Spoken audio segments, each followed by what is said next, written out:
El continente americano es generador de ciencia, tecnología, movimientos sociales y productor de insumos que se utilizan en el esquema productivo de todo el mundo. Con todo esto, América es generadora de importantes noticias. Magnética FM y Voz de América presentan Buenos Días América, el informativo más completo y trascendente de este continente. Bienvenidos. Buenos Días América. Good morning, America. Bienvenidos.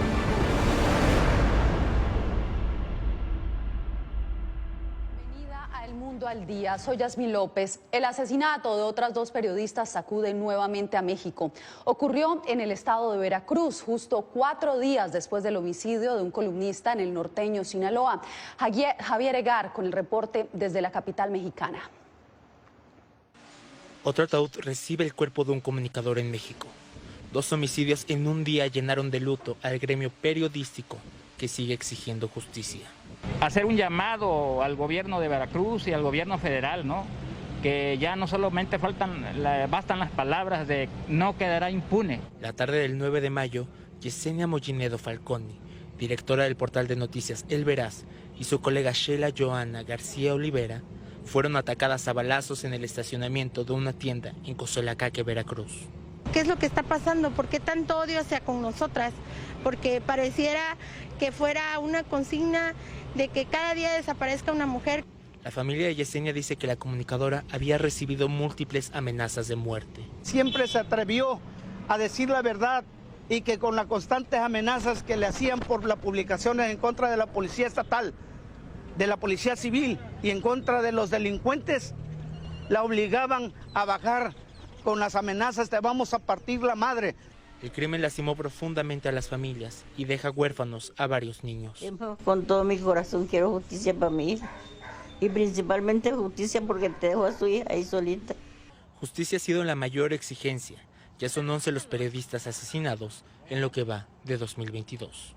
Mientras el gobierno promete nuevamente esclarecer los hechos, queda claro que México tiene el triste privilegio de figurar entre los países más peligrosos para el ejercicio del periodismo.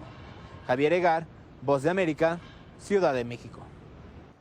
Y seguimos con información de México porque su presidente se convirtió en el primer líder regional que condiciona su participación en la próxima cumbre de las Américas. Andrés Manuel López Obrador busca persuadir a Estados Unidos para que invite a Cuba, Nicaragua y también a Venezuela. ¿Qué información se conoce hasta el momento? Jorge Agobián. Yasmín, hasta este momento la Casa Blanca no ha querido reaccionar a la posición del presidente mexicano con la posibilidad de que podría no asistir a este evento regional en junio en Los Ángeles si no son invitados estos 3 países. La portavoz de la Casa Blanca dijo hoy ante las preguntas de los reporteros aquí en la Casa Blanca que la lista de invitados todavía no se ha terminado, que ninguna invitación se ha enviado hasta este momento y que ninguna decisión tampoco se ha tomado sobre quiénes estarán en esa cumbre. Esto fue lo que dijo el presidente mexicano. Si no se invita a todos, va a ir una representación del gobierno de México, pero no iría yo. Con ese mensaje, el presidente mexicano escaló su presión a Estados Unidos para persuadir a la Casa Blanca de que Cuba, Venezuela y Nicaragua sean invitados a la Cumbre de las Américas. ¿Sería un mensaje de protesta? Sí, porque no quiero que continúe la misma política en América. López Obrador es el primer líder regional que condiciona su asistencia a la cumbre de la que Estados Unidos será anfitrión en junio. Washington ya ha adelantado que los gobiernos de esos países serían excluidos del foro regional. Al igual que México, Argentina, Bolivia, Honduras y varios países caribeños se han unido a esa petición directa a la Casa Blanca, que hasta la fecha no ha enviado las invitaciones oficiales y ha declinado a comentar al respecto. La supuestamente Cumbre de las Américas, entre comillas. Cuba, por su parte, protesta por lo que considera una exclusión indebida e injustificada. Pero las presiones regionales no son las únicas a las que está expuesta estos días la administración Biden. No deberíamos estar invitando a personas que no creen en los derechos humanos, que no creen en la democracia, que no creen en cuidar a sus propios ciudadanos, y claramente el régimen cubano, el régimen de Maduro, el régimen de Ortega no deberían ser invitados. Un grupo de legisladores, entre ellos el senador republicano Rick Scott, ha formulado peticiones específicas a la Casa Blanca para invitar a Juan Guaidó, el presidente de Venezuela. Pero la representación diplomática del líder opositor, que Estados Unidos reconoce como presidente interino de ese país, no ha recibido ninguna invitación. La Casa Blanca también ha evitado emitir cualquier comentario sobre el asunto. Por otro lado, también durante su alocución matutina, este martes el presidente mexicano dijo o dio por sentado de que Venezuela y Estados Unidos habrían llegado a un acuerdo para que una petrolera pudiera sacar petróleo, 1.000 barriles de petróleo diarios de ese país sudamericano. El mensaje del presidente mexicano fue desmentido por la Casa Blanca, según nos dijo un funcionario de la administración. No hay ningún nuevo acuerdo entre Venezuela y Estados Unidos. Yasmín. Era Jorge Agobián desde la Casa Blanca. Gracias. Y en más información, este martes compareció por primera vez el expresidente hondureño Juan Orlando Hernández ante un tribunal federal de Nueva York, el mismo donde fue condenado a cadena perpetua a su hermano menor, Tony Hernández, en marzo del 2021. Nos enlazamos con Ángela González, quien ha estado siguiendo este caso. Ángela, ¿qué sucedió en la audiencia de hoy? Yasmín, así como lo dijiste, pues Juan Orlando Hernández se declaró no culpable en esta audiencia, donde también su abogado defensor Raymond Colón no presentó un paquete de solicitud de libertad bajo fianza. Él dijo que está preparando un paquete más robusto para hacerlo más adelante. Y también pues se conoció que tiene un as bajo la manga. Escuchemos de qué se trata. Ángela, precisamente, ¿qué ha dicho la defensa sobre su estrategia después de que el exmandatario se declarara no culpable? Me imagino que de eso se trata, ese as bajo la manga. Sí, Yasmín ha dicho que llamará al estrado a expresidentes como Barack Obama y también a Donald Trump, con quien dice que su cliente durante su gobierno en Honduras pues colaboró con la justicia de esos dos gobiernos justamente en la lucha contra el narcotráfico, pero además ha dicho que tiene otra estrategia con la que podría probar la inocencia de su cliente. Inteligencia clasificada de la CIA, ¿qué más clasificada pueden ver? Es una cosa que normalmente no se le pide, pero yo sé haber sido un diplomático norteamericano, viví en Centroamérica en los tiempos de las guerras, no sé cómo trabaja la CIA y actualmente he participado en los asuntos de la CIA y te puedo decir que ellos tienen informes que van a exculpar a Juan Orlando Hernández Alvarado. Y el abogado también confirmó que tanto la esposa de Juan Orlando Hernández como sus 3 hijas recibieron la revocación de su visa norteamericana de Estados Unidos, por lo que no podrán venir a visitarlos.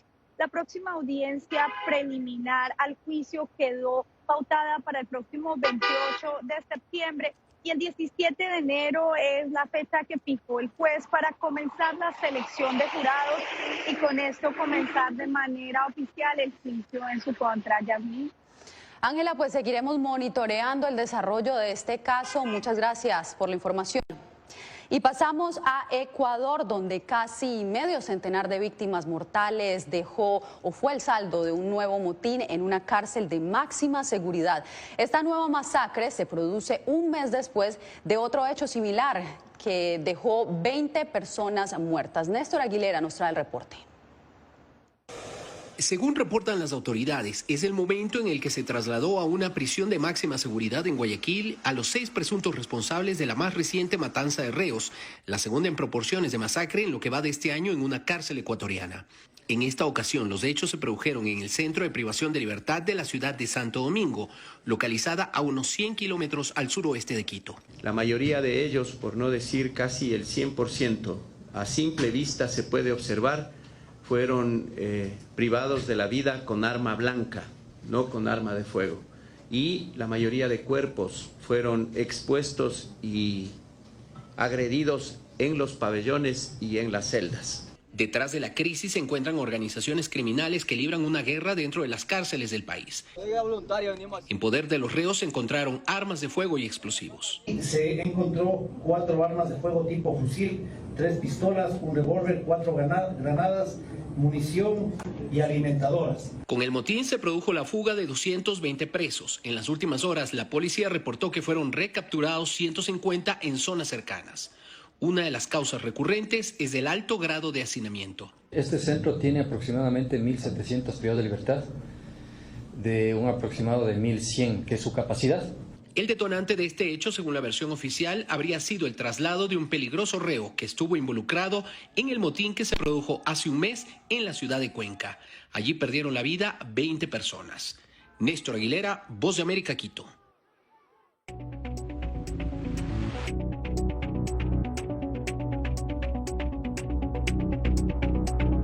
Rusia atacó este martes varias ciudades ucranianas, incluido el puerto de Odessa, clave en este conflicto. Entre tanto, el presidente Joe Biden expresó preocupación ante el escenario de que Putin no tenga una manera de salir del conflicto que inició en Ucrania. Jacopo Luzzi con la información. En las últimas 24 horas, Rusia atacó ciudades clave de Ucrania en el sur y el este, incluido el puerto estratégico de Odessa, una señal del aparente esfuerzo de Moscú por inmovilizar a las fuerzas ucranianas lejos del Donbass, donde está enfocando su ofensiva. De hecho, el Pentágono dijo que Rusia no tiene la capacidad de lanzar un ataque a gran escala en la ciudad clave del Mar Negro. El reciente ataque misilístico en Odessa, en el que murió una persona, se produjo pocas horas después de una ofensiva durante una visita del presidente del Consejo Europeo, quien se vio obligado a buscar refugio bajo tierra. Queridos amigos ucranianos, vine a Odessa en el Día de Europa con un mensaje simple. Ustedes no están solos. Estamos con ustedes. No os vamos a defraudar. Entre tanto, el Congreso estadounidense está listo para comenzar a debatir un paquete de ayuda de casi $40.000 millones para Ucrania este martes. El mandatario instó a los legisladores a aprobar la ayuda y expresó preocupación de que el gran calculador Vladimir Putin no tenga ahora una salida de la guerra. También movilizamos al mundo. Desearía no haber tenido que hacerlo para mantener a Putin en su lugar. Estoy seguro de que Putin creía que podía doblegar a la OTAN. Estoy seguro de que creía que podía doblegar a la Unión Europea, que no podíamos mantenerla unida, pero lo estamos haciendo. Este martes en el Senado, Avril Haines, directora de Inteligencia Nacional, dijo que los próximos 1 o 2 meses de combates en Ucrania serán determinantes. Pero dijo que incluso si Rusia logra tomar el Donbass, no terminaría la guerra y que el presidente Vladimir Putin se está preparando para un conflicto prolongado en Ucrania. Jacopo Luzzi, Voz de América, Washington. Quédese porque al volver el plan del presidente Biden para combatir la inflación más alta de los últimos 40 años que experimenta Estados Unidos.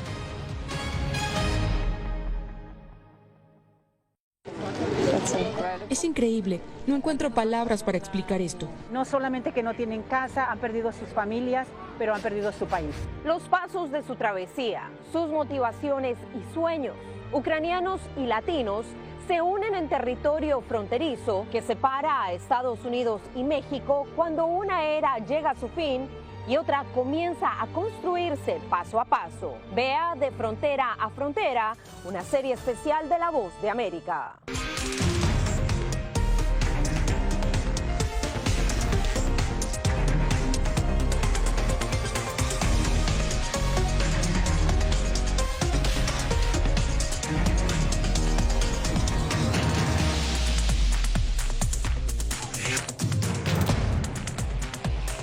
Venezuela 360, cada semana por La Voz de América. ¿Qué tal? Desde Washington comienzan las noticias en El Mundo al Día. Día a día, desde la capital de Estados Unidos y donde se producen las noticias que más te impactan. El objetivo es llegar al otro lado de la frontera para pedir asilo. La Voz de América te conecta con El Mundo al Día, los hechos más allá de la noticia, para que tomes decisiones bien informadas, en el lenguaje que quieres, donde quieras y como prefieras. Conéctate con El Mundo al Día.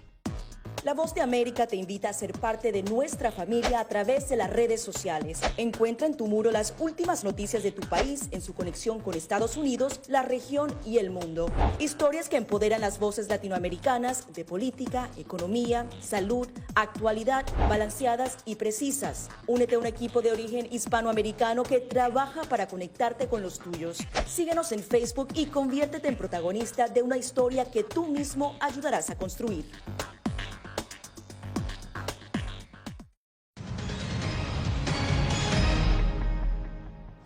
El presidente Joe Biden anunció que emprenderá un plan para controlar la inflación, una de las principales preocupaciones de los estadounidenses y un tema que podría ser determinante en los próximos comicios legislativos de noviembre. Diva Lizeth Cash con el reporte.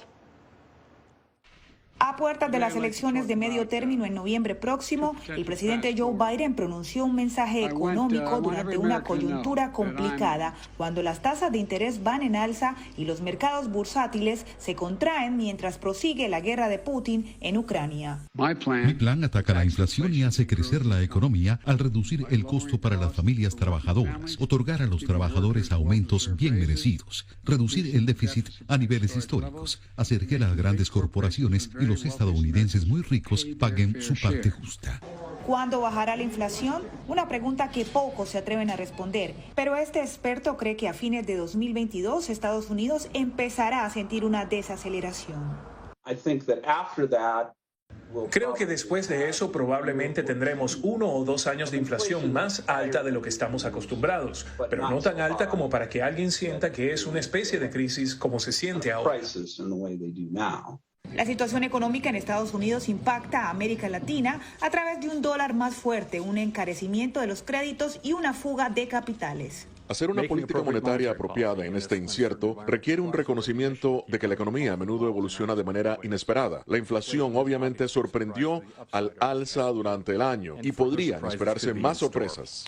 El presidente estadounidense Joe Biden aseguró que la inflación es su principal prioridad nacional en momentos en que el alza de precios pesa en los presupuestos familiares, pero también en su popularidad. Diva Lizeth Cash, Voz de América, Washington.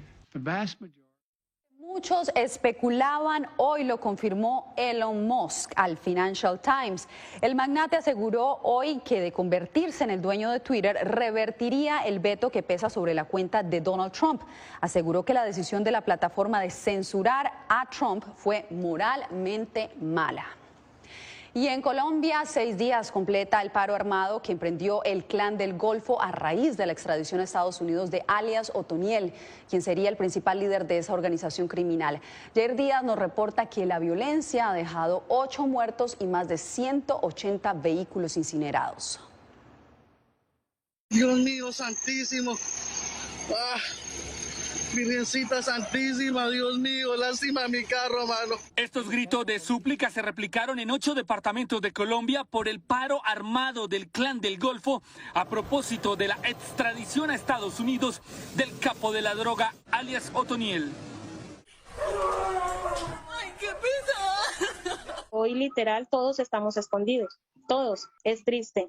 En este momento Urabá es un cementerio y nosotros unos berracos por atrevernos a seguir aquí. En las últimas horas, una arremetida se vivió en Antioquia. El ataque dejó 2 uniformados y 2 civiles muertos. El hecho se registró mientras el presidente Iván Duque visitaba la zona.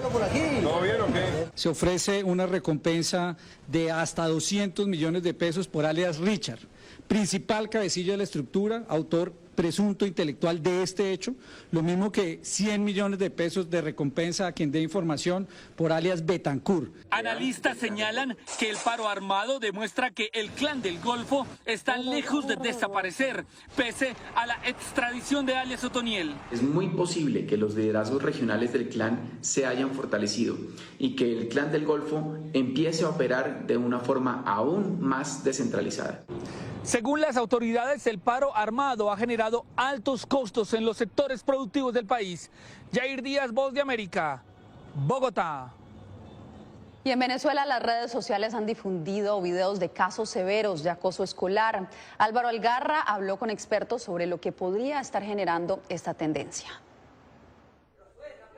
Los casos de acoso escolar en Venezuela que han llevado a las imputaciones de menores de edad por lesiones personales han colmado las redes sociales en días recientes.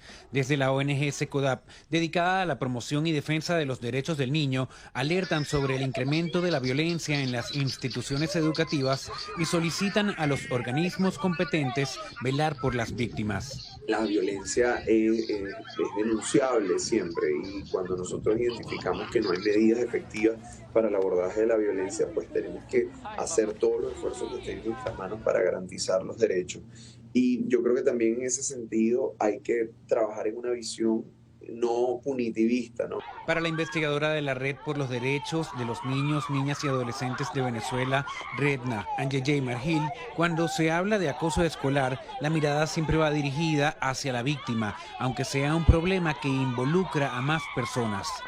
Es importante recordar, no como una forma de justificación, pero sí estar atentos que los victimarios suelen haber sido víctimas antes o estar inmersos en situaciones de violencia como víctimas. Esto es importante tenerlo presente para atenderlo, para prevenir, para poder orientar. El fiscal general del país, Tarek William Saab, publicó videos de adolescentes relacionados a 3 casos de maltrato escolar al anunciar la apertura de investigaciones.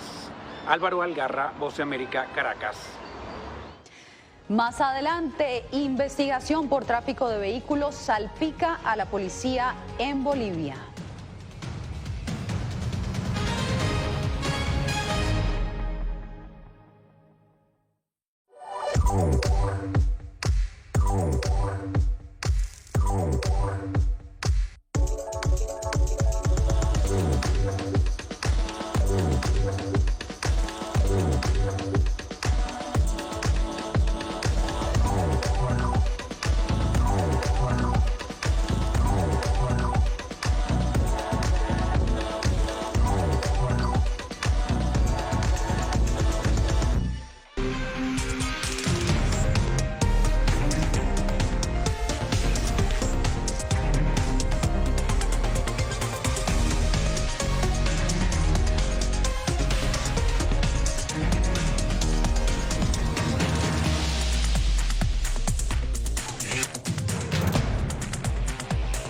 Venezuela 360, cada semana por La Voz de América. ¿Qué tal? Desde Washington comienzan las noticias en El Mundo al Día. Día a día, desde la capital de Estados Unidos y donde se producen las noticias que más te impactan. El objetivo es llegar al otro lado de la frontera para pedir asilo.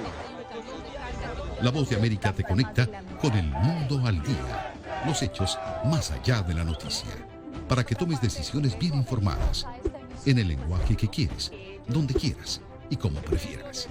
Conéctate con El Mundo al Día. La Voz de América te invita a ser parte de nuestra familia a través de las redes sociales. Encuentra en tu muro las últimas noticias de tu país en su conexión con Estados Unidos, la región y el mundo.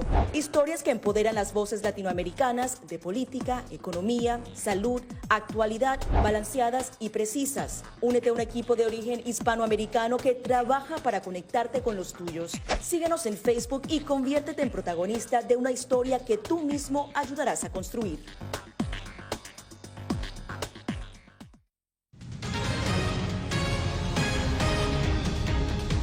La policía de Bolivia está en el ojo de la tormenta luego de que una investigación encubierta de un medio chileno develara la presunta complicidad de funcionarios en el tráfico de vehículos robados. Fabiola Chambi tiene los pormenores. Acá nos encontramos en la ciudad de Yapacaní, donde mantienen cientos de vehículos robados, camionetas. Esta Toyota Hilux fue robada. Todos estos vehículos son robados. Llegan hasta donde termina la plaza. Él es Hugo Bustos, jefe del grupo Búsqueda de Vehículos Robados, una ONG chilena que se encarga de la recuperación de estos bienes en países como Bolivia, México, Argentina y Brasil. Esta camioneta que tú estás acá ofreciendo es robada, es chilena y es robada, tienen cargo por robo. Ahorita va a llegar el coronel ahorita.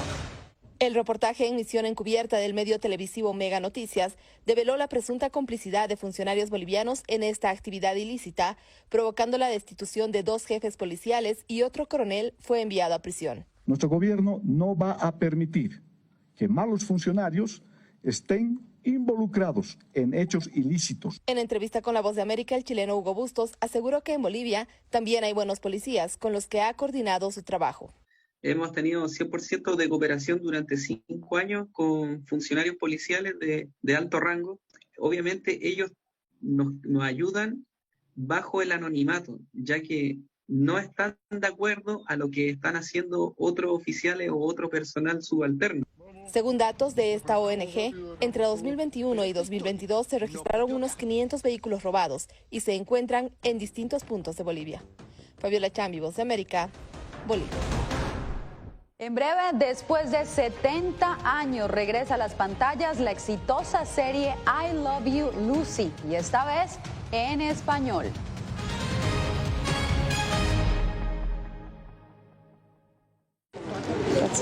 Es increíble. No encuentro palabras para explicar esto. No solamente que no tienen casa, han perdido sus familias, pero han perdido su país. Los pasos de su travesía, sus motivaciones y sueños, ucranianos y latinos, se unen en territorio fronterizo que separa a Estados Unidos y México cuando una era llega a su fin y otra comienza a construirse paso a paso. Vea De Frontera a Frontera, una serie especial de La Voz de América.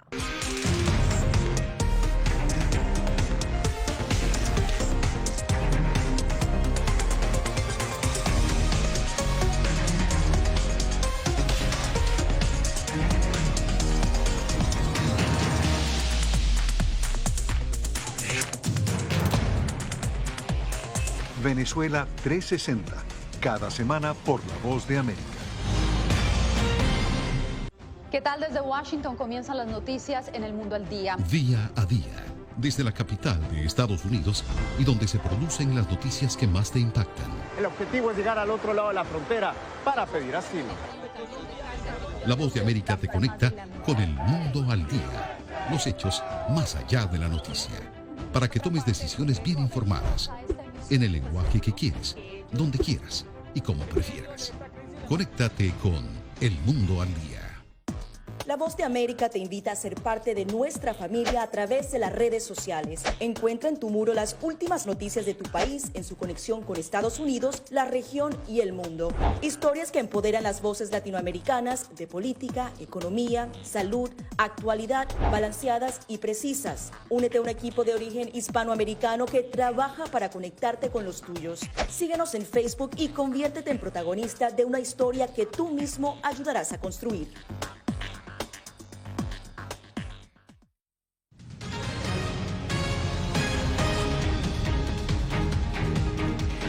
En unos días se estrenará Todo por Lucy, inspirada en la icónica serie I Love You, Lucy. 70 años después, los personajes han cambiado y ahora, según cuentan sus protagonistas, es mucho más inclusivo. Anthony Belche habló con algunos de ellos.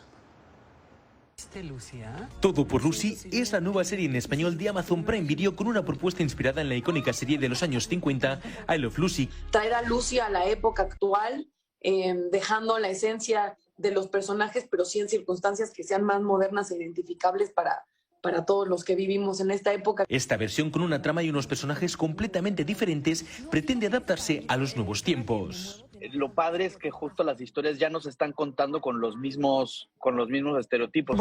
La protagonista Lucy ya no es una ama de casa, sino una ingeniosa emprendedora hispana. También hay una gran variedad en los personajes, incluyendo una pareja homosexual como protagonista de la trama. Estos personajes, más allá de tener esta característica de orientación sexual, son seres humanos primero que cualquier cosa y que se están amando y que tienen todas sus altas y bajas en una relación y sus acuerdos y desacuerdos en una relación como cualquier otro ser humano. Por eso, el elenco de esta nueva producción audiovisual latinoamericana celebra que poco a poco se haya avanzado para visibilizar las minorías de una forma mucho más respetuosa. Presentar la realidad de una manera natural, esperando que efectivamente la vida sea representada de manera más fidedigna, ¿no?, en la pantalla. El próximo 20 de mayo estará disponible en Estados Unidos y América Latina. Anthony Belchi, Voz de América, Miami. ¿Qué les dije? Marilyn, el retrato de Marilyn Monroe, elaborado por Andy Warhol, se convirtió este lunes en la obra de arte más cara de un artista estadounidense jamás vendida en una subasta y la más costosa del siglo XX. 195 millones de dólares pagó el mejor postor en la casa de subastas Christie's en Nueva York. Esta pintura que creó Warhol ha sido exhibida en museos de todo el mundo y el dinero de la venta irá a una fundación que ofrece atención médica para niños. Con esta historia llegamos al final de esta emisión. Gracias por su sintonía. Gracias por tu atención. Al momento estás enterado de lo más relevante en materia informativa en el continente americano y su relación con el resto del mundo. Esto fue Buenos Días América, una producción de Voz de América, presentado por Magnética FM.